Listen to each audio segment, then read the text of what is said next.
Vous, ici, ne peut vouloir dire que deux choses, le hasard ou votre chance. N'oubliez pas que vous êtes la personne qui donne naissance à absolument tout ce que vous consommez sur Internet, donc ce tirage n'en fera pas exception. Aujourd'hui, nous allons simplement faire un message, car j'ai manqué mon vendredi vénusien, mais pourtant, mon vendredi, je l'ai vécu. J'étais en déplacement, j'ai attrapé froid et maintenant je dois vivre avec les conséquences de mes choix. Comme nous tous ici, et nous, comme nous n'avons pas de direction, nous allons simplement demander aux cartes de prendre une direction. La direction est prise. 3 cartes sont tombées, elles sont sublimes. Regardez-moi juste cette palette de couleurs.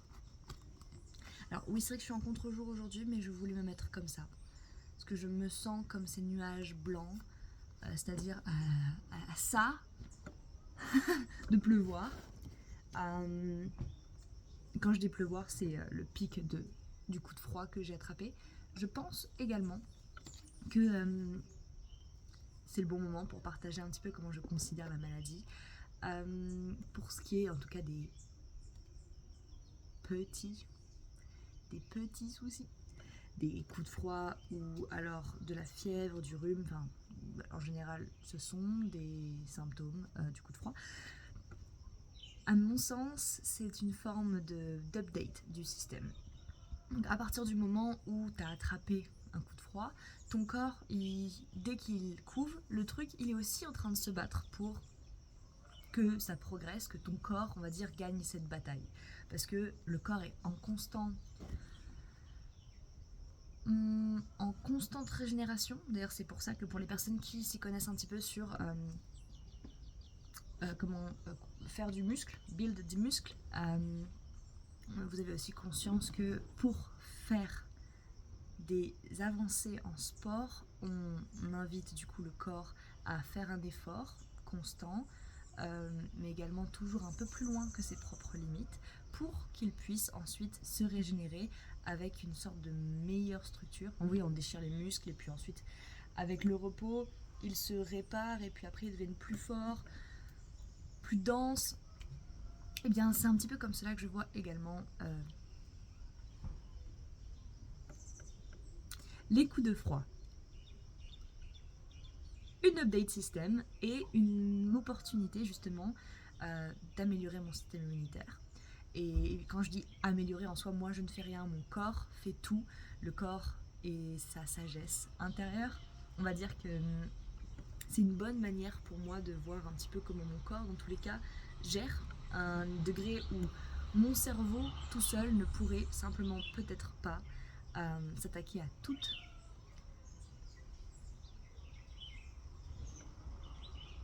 Okay.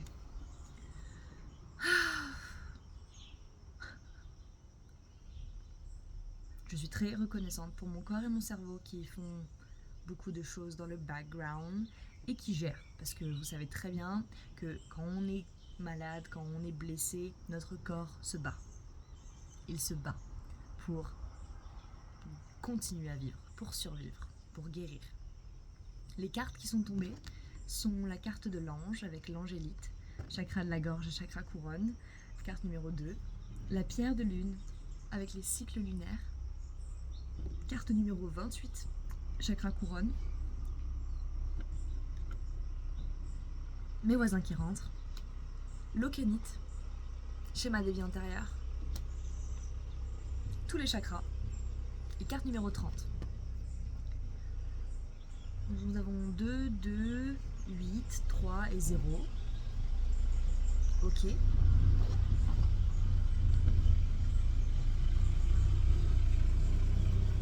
Comme vous le voyez, ce sont des pierres relativement claires,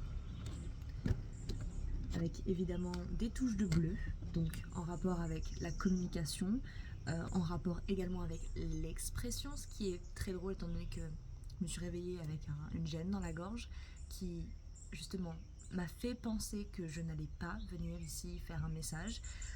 Et en fait,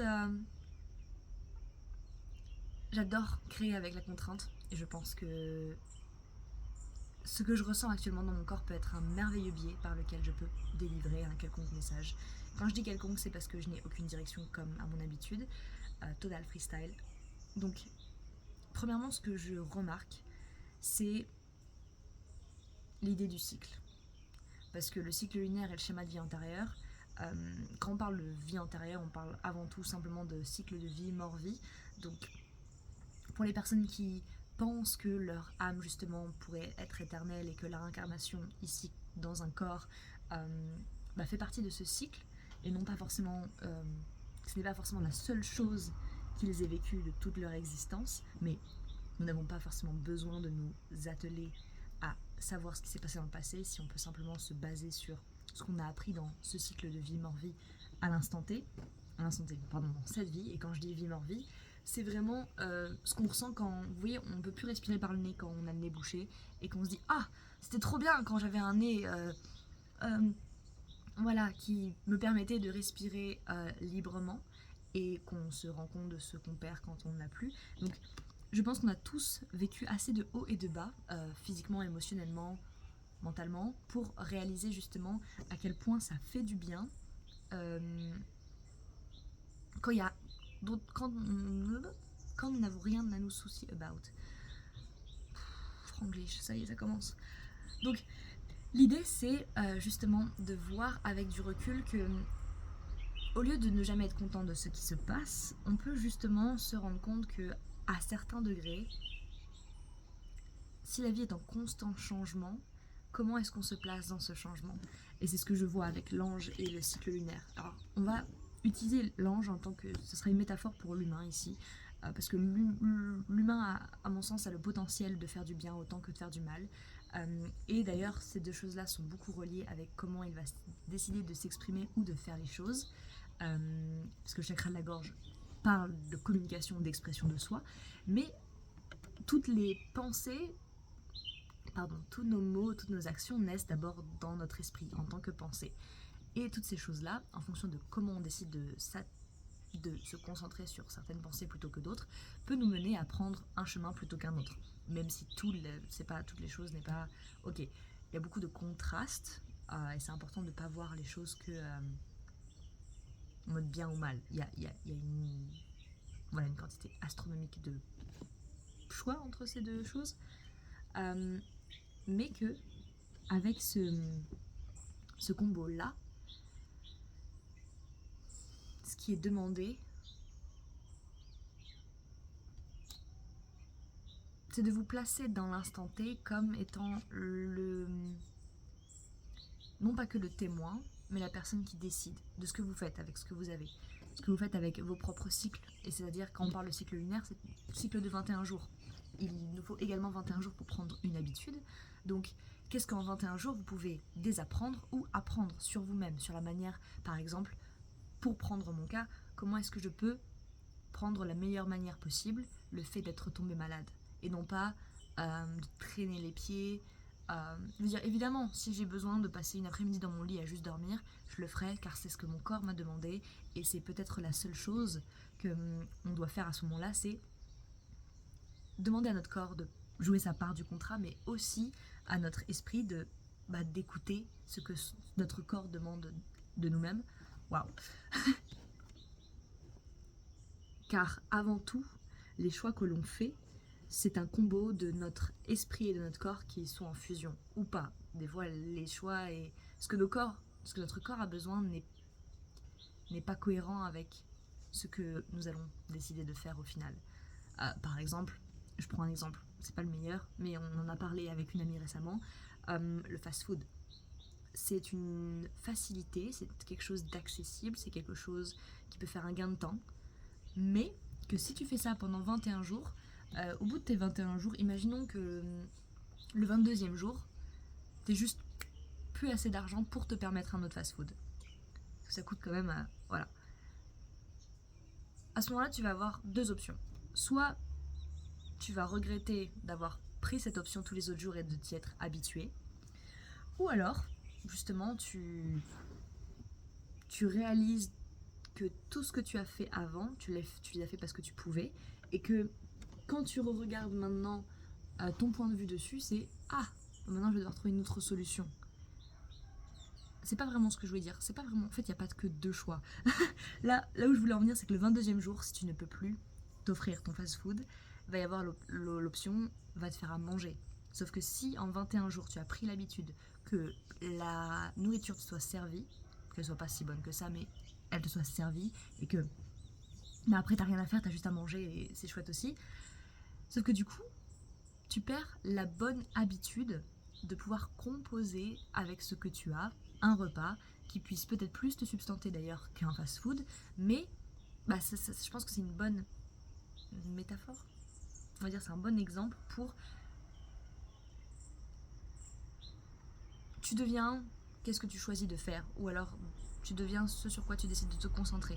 Alors évidemment, tu peux avoir des périodes de vie où tu vas préférer une chose plutôt qu'une autre, parce que justement, nous sommes des êtres cycliques, et que, cette année-là, tu kiffes, je sais pas moi, boire du thé vert, mais à un moment, tu vas dire, oh, j'en ai ma claque du thé vert, et du coup, tu invites le changement dans ton quotidien, parce que l'humain est en constant changement, en constante évolution. En tout cas, je l'espère, parce que peut-être que si as le libre arbitre, tu peux choisir justement quelle voie tu vas emprunter, et bien dans ce cas, tu peux choisir autant l'évolution que la stagnation. Et peut-être que d'ailleurs, ça n'a pas l'air d'être un choix. Peut-être que tu as l'impression de subir le manque d'évolution, alors que la seule chose qui va changer quelque chose dans ton cycle, c'est bel et bien comment tu te positionnes devant ce cycle. Qu'est-ce que tu décides de dire avec tes mots? Comment tu décides de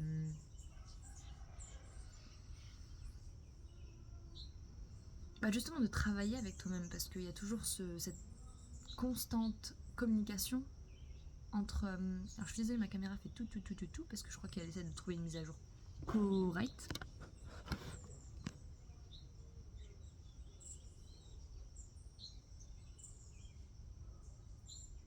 Ça va aller. Ce qui fait...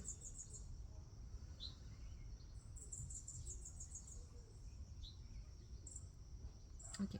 Pendant chaque cycle, on a le potentiel de donner naissance à un de nos rêves, à une ambition, à une aspiration.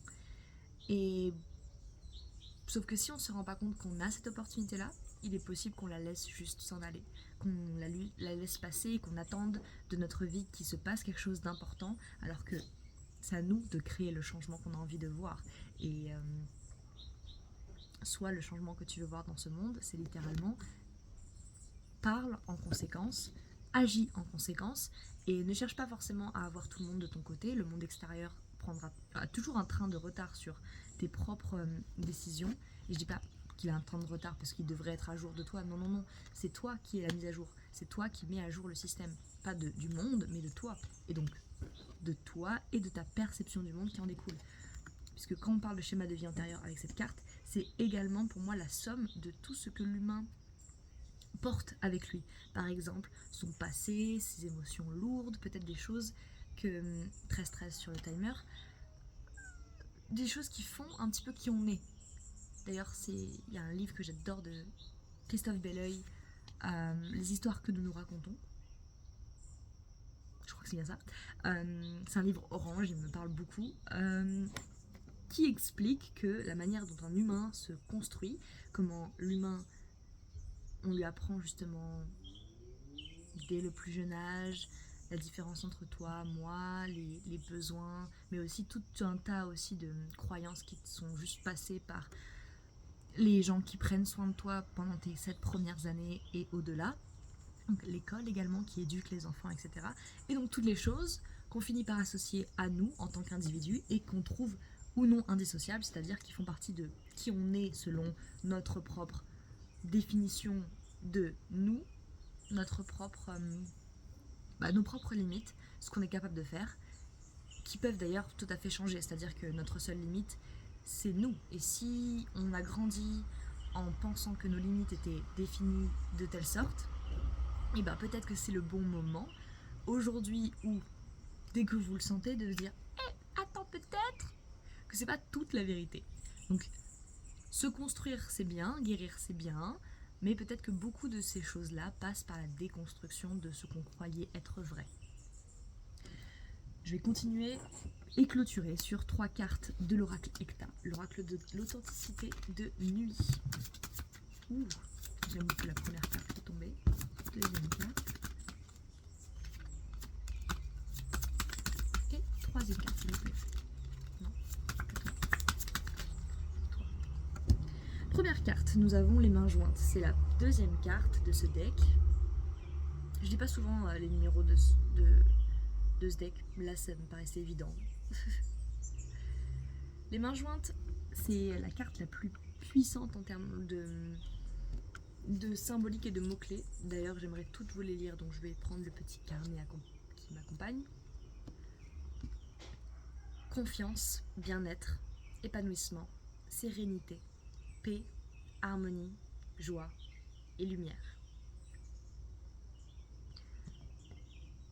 Donc là, on parle du potentiel de la lumière.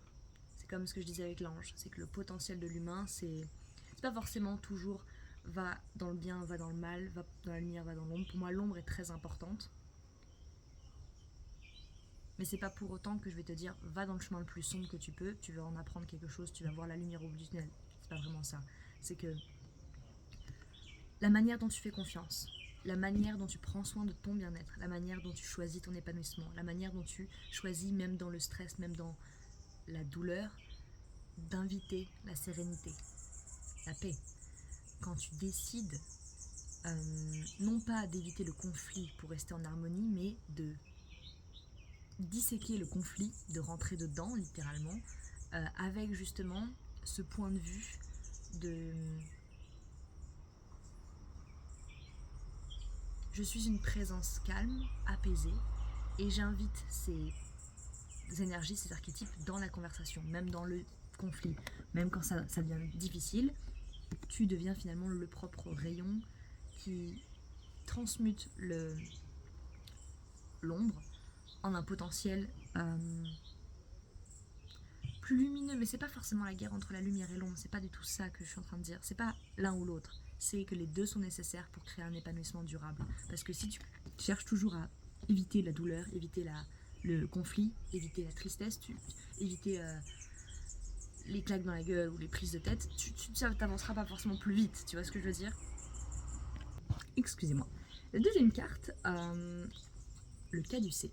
On parle de santé, de médecine, de tous les métiers en rapport avec la santé physique et mentale, de près ou de loin. Et ce qui est drôle, c'est que les mains jointes sont associées à l'ange. Donc vraiment, littéralement, la capacité qu'un individu a pour poser un regard nouveau ou carrément élévateur sur n'importe quelle situation, n'importe quel cycle, n'importe quel... Ok. Et le cycle lunaire, comment dire, j'ai l'impression que on crée un petit peu notre santé, mais on crée aussi notre... Alors on entretient notre santé et on apprend de nos maladies, de nos douleurs. Pas forcément toujours maladies, parce qu'il y a des maladies qui ne sont pas que des coups de froid également. Mais par contre, on expérimente ces douleurs, ces hauts et ces bas, à travers nos cycles de vie. Et la troisième carte, c'est le lien. Donc, avec la carte des vies antérieures, ça fait penser soit au lien entre toi et tout ce que tu as vécu dans toute ta vie. Donc, je sais pas, peut-être une version de toi qui allait plus mal ou qui allait mieux. Une sorte de... pas une de comparaison, mais de soutien. Parce que la carte du lien, c'est vraiment une carte de communauté, de pas être seul dans ce processus de... Bah là, ça va pas, mais tu n'es pas seul. Parce que en fait, c'est ce que je dis toujours à ma petite sœur, se blesser. Tu peux pas te blesser si tu ne fais rien. En tout cas, je suis en train d'essayer de trouver un exemple, mais j'ai souvent l'impression que les blessures sont des effets. Et du coup, il doit y avoir une cause. Et les maladies sont souvent pareilles, même si du coup, on n'a pas forcément toujours la main sur la cause. Là, la main, c'est drôle, il y a plusieurs mains ici. Peut-être que justement la seule main qu'on a, avant et après que tout soit passé, donc avant ou après l'état où on va mieux ou on va moins bien, c'est comment tu décides de regarder ce qui t'arrive. Par exemple, décider de poser un regard lumineux sur une épreuve dure peut peut-être rendre l'épreuve pas moins dure, mais plus facilement navigable. Et le après, t'entourer, ou alors justement prendre peut-être entendre le point de vue de quelqu'un d'autre, ou peut-être partager le tien, car peut-être qu'on aura tous des grippes à un moment ou un autre.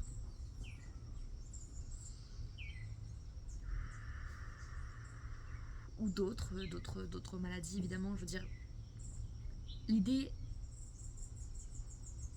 l'image que je vois en conclusion de ce tirage, c'est la progression vers justement une main qui aide. C'est-à-dire que, et cette main qui aide peut être votre propre main, parce que à partir du moment où votre cerveau il est un petit peu programmé pour vous aider, vous soutenir, vous accompagner, même dans les situations de stress, les situations physiquement traumatiques, j'ai été longtemps une grande ennemie à ma propre personne, et je pense que je me suis causé beaucoup de tort. Et je n'ai pas voulu vivre ça toute ma vie. Et pour arrêter de subir cela, j'ai fait en sorte que mon cerveau soit de mon côté. Même s'il y a toujours des voix, des pensées intrusives. Et cette voix, justement, ne détient pas le monopole de mon attention. Et c'est la seule chose qui a changé. Et c'est pour ça que maintenant, je peux me blesser, tomber malade, avoir des imprévus, ne pas réussir à faire exactement ce que j'avais planifié et ne pas pour autant me jeter la pierre et me morfondre juste parce que les choses ne sont pas passées exactement comme je veux. En gros, mon besoin de perfection, de contrôle, mon ego, prend un petit peu...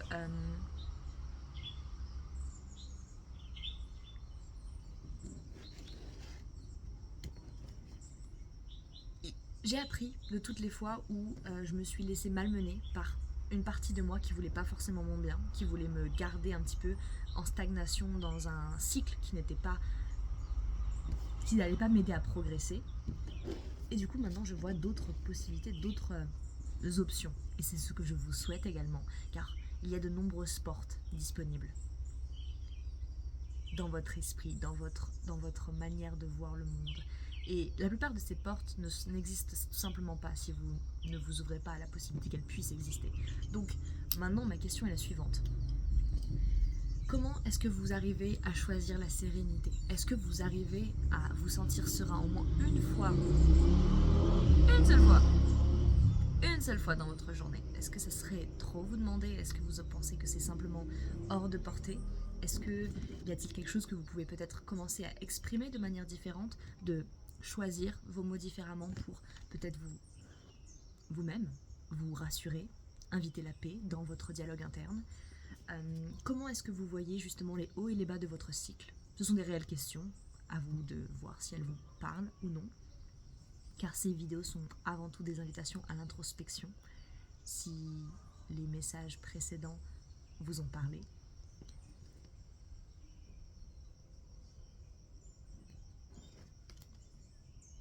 Et comment est-ce que vous vous soutenez vous-même? Ou comment est-ce que vous apprenez de vos expériences passées dans la vie? Comment est-ce que vous pouvez justement ne pas réagir 2 fois à la même problématique, mais apprendre à devenir votre allié? Comment est-ce que vous aimeriez que votre meilleur ami vous parle si vous étiez dans cette situation et que vous lui parliez de votre problématique? Tout ce qui a été dit ici, c'était vraiment une invitation à prendre plus soin de vous-même à travers vous-même. C'est pour ça que j'adore faire ces vidéos, car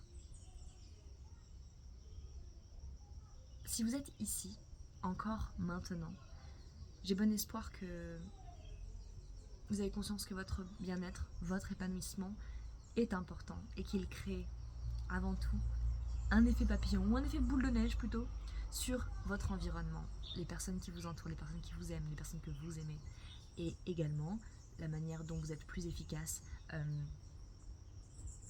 simplement dans votre vie, plus d'énergie, plus vous prenez soin de vous, plus c'est bénéfique à tout ce qui vous entoure.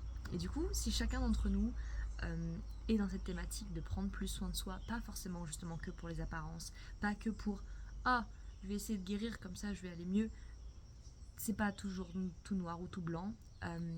La nuance se trouve voilà, partout, y compris dans cette démarche d'aller mieux, parce que c'est très vaste, très très vaste, et on peut parler seulement mentalement, physiquement. Il y a beaucoup de choses qui ont besoin d'être sacralisées par l'homme, car on a oublié en fait, on a oublié que c'était giga super important de peut-être commencer à la source et non pas de blâmer l'environnement toujours, car la source, l'humain, vous, nous, moi, nous sommes avant tout l'un des architectes de ce qui nous entoure et de pourquoi ça nous entoure. Pourquoi notre environnement est comme cela. Par exemple, je suis vraiment la seule responsable de pourquoi je suis tombée malade. Genre, c'est pas de ma faute si je suis... Ok, bah si, c'est carrément de ma faute. Parce que j'ai décidé de prendre un chemin qui a fait que je me suis retrouvée dans le froid sans avoir de pull. Et bah oui, forcément, je veux dire, c'est obvious. Sans compter, effectivement, peut-être les gens malades autour de moi qui ont toussé. J'ai pas forcément fait attention, j'en sais rien. Mais du coup, là, ça commence à m'irriter. Du coup, je vais clôturer cette vidéo et prendre soin de moi. Car j'ai bon espoir que, en prenant soin de moi, je puisse inspirer d'autres à faire de même.